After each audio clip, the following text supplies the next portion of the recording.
At your solar chart for October 2013, and with the Sun in a fellow air sign up until the 23rd, that's good news for you. Also, there's a couple of other things which are also good news for you. So the Sun is in an area which is brighter than the previous area. It's more outgoing, and that could manifest as you getting opportunities to be in environments which sort of, in a funny way, put you center stage for whatever the reason, and you're more likely to feel the appreciation of others upon you, and so because of that you feel encouraged, you feel more spontaneous, that you can shine your light, and of course others will benefit from that, hopefully. And there could be more emphasis on young people, children, animals, the leisure industry, maybe hobbies, spare time pursuits, just doing things and socializing, which is kind of more entertaining, or it could be more sport orientated for some of you, I suppose, as well. And then from the 23rd, the Sun moves into an area which is a little bit more serious. It is to do with the chores more. Very unlike the previous area, which I call the house of fun. But yeah, this is you saying, okay, let's make a to-do list here. And so dealing with the to-do list, rolling up your sleeves, getting organized better, could be looking into matters of health as well. And it could be connecting you to the employment market in general, or just the job, and co-workers, etc. But definitely running repairs, maintenance, that kind of thing is more on your mind from the 23rd. Mercury is showing that. Mercury is all about daily schedules, and any discussions, ideas, or paperwork could have a very much a practical slant, and you're very much, your head and conversations could be centered around this area here. Also health, that could be yours or another's. Thinking about the mechanical details of daily life is definitely going to be a keynote. And maybe things like, how the heck does this work? Which button do I press now? Or how are we going to manage to sort this one out, that one out? What needs to be done? So it's all about the how-to here. And also learning useful new skills is a possibility. Now, a couple of things about Mars just here. On the 8th and the 9th, sorry, not Mars at all, Mercury, which is your ruling planet, Gemini. Mercury just has a little sort of, it colludes a bit with Saturn over the 8th and the 9th, so that might put more mental strain, more mental pressure on you there, and maybe, furrowing your brows a bit more there on those couple of days. And then also Mercury goes retrograde on the 21st, and that could mean hold-ups or crossed wires could occur in those very practical areas. But practical matters gathering dust in the corner may now need your attention.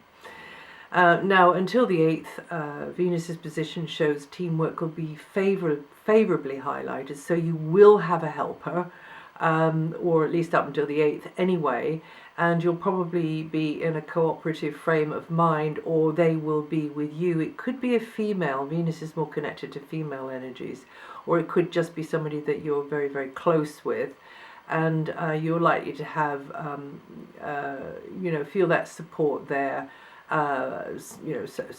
Somebody holding the ladder whilst you're up it, or holding the flashlight or the torch whilst you're trying to get at a nail or a screw or something or other. But you're more likely to have a reasonable interaction with health providers as well. Anybody providing that kind of service, therapists and various practitioners, but also co-workers, anybody like that. And socializing or romantic encounter could happen with somebody in or connected to that type of environment. And then from the 8th, Venus moves into her favorite place for the rest of the month. You and someone could be very much hitting it off, could be feeling a closer rapport, and just really oils the wheels there, and helps your people skills tremendously. And so relationships, close relationships could flow.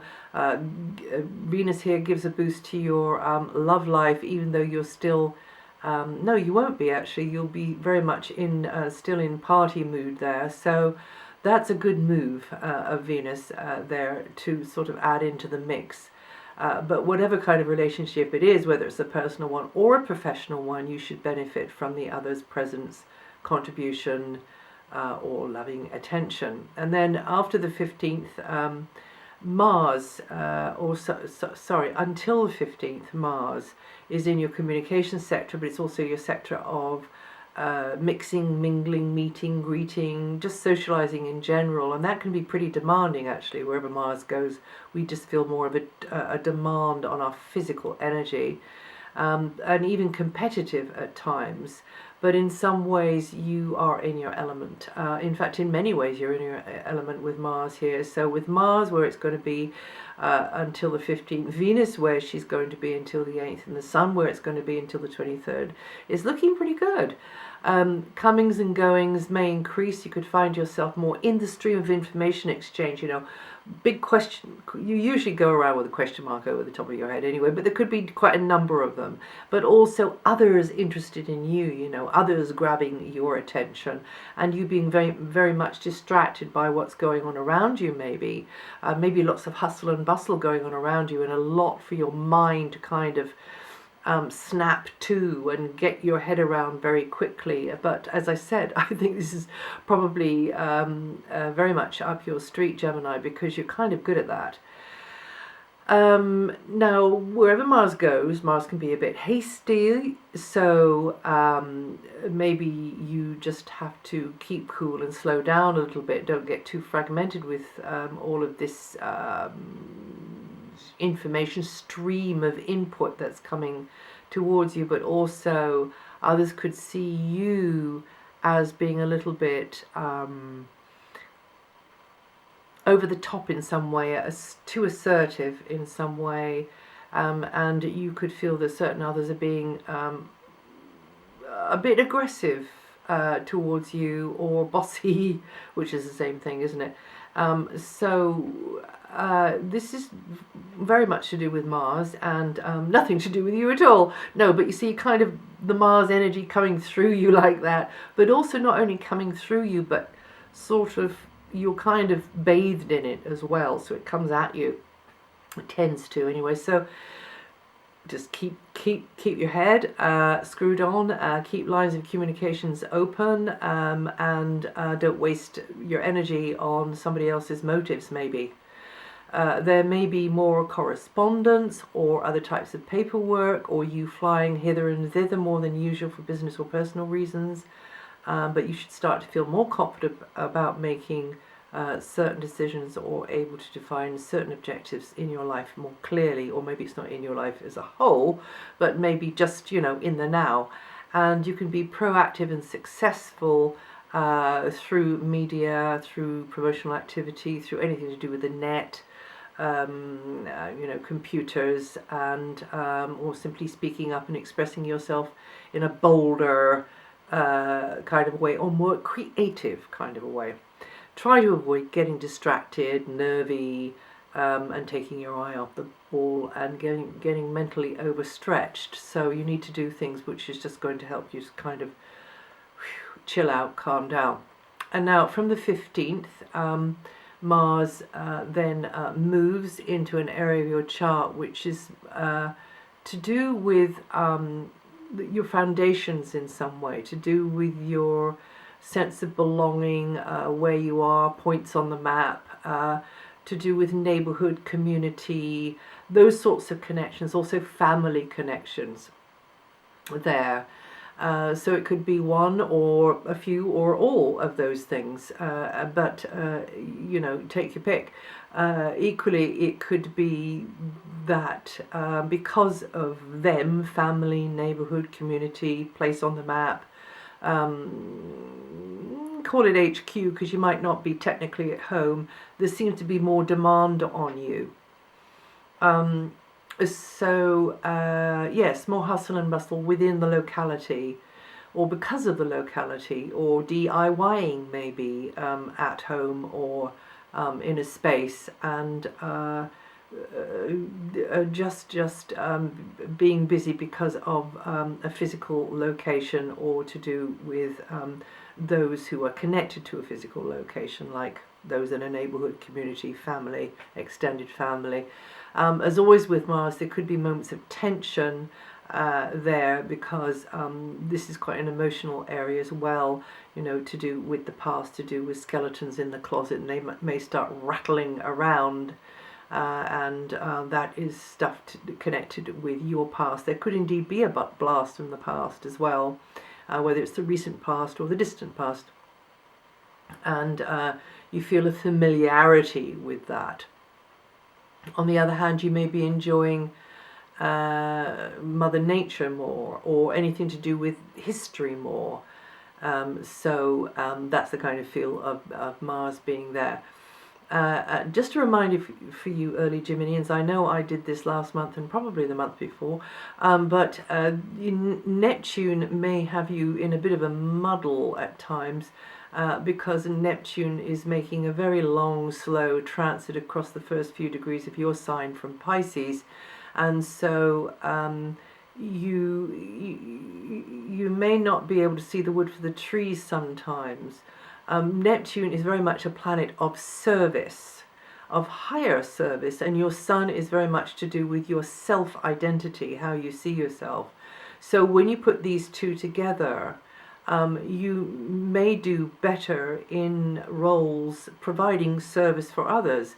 But Neptune is very refined and very subtle, so it's to do with higher service or more subtle forms of service, like through spirituality and healing.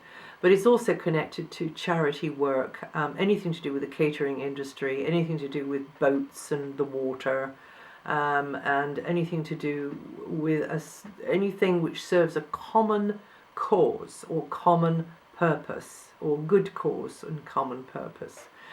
And you Gemini is born 22nd to the 24th of May, or with 2 to 4 degrees rising. Going to feel this energy the most this month. Take advantage though of Jupiter in your piggy bank area until next July. This is a really nice one for you, to splash out on whatever might help you to expand mentally, emotionally, spiritually into fresh territories, which could teach you a good deal, but also could help you to teach others in some way, whether you're doing that on purpose or not. But you might have to put your hand in your pocket for this, or you might have to sort of really stretch wide for this. But Jupiter tends to deliver on anything which is non-ego, and which is to do with your soul's learning, with your spiritual path learning, really. So if you're going for opportunities like that, then Jupiter will deliver those opportunities. And along the way, it could be quite lucrative as well, but the initial impulse has to be not really materialistic at all.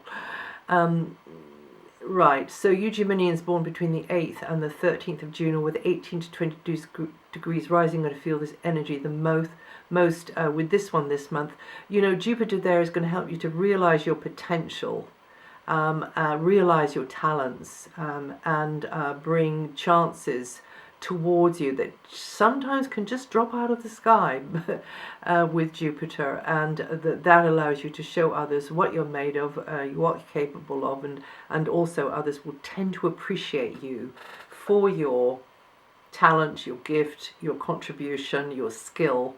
They will tend to appreciate that more, and also reward you for it as well.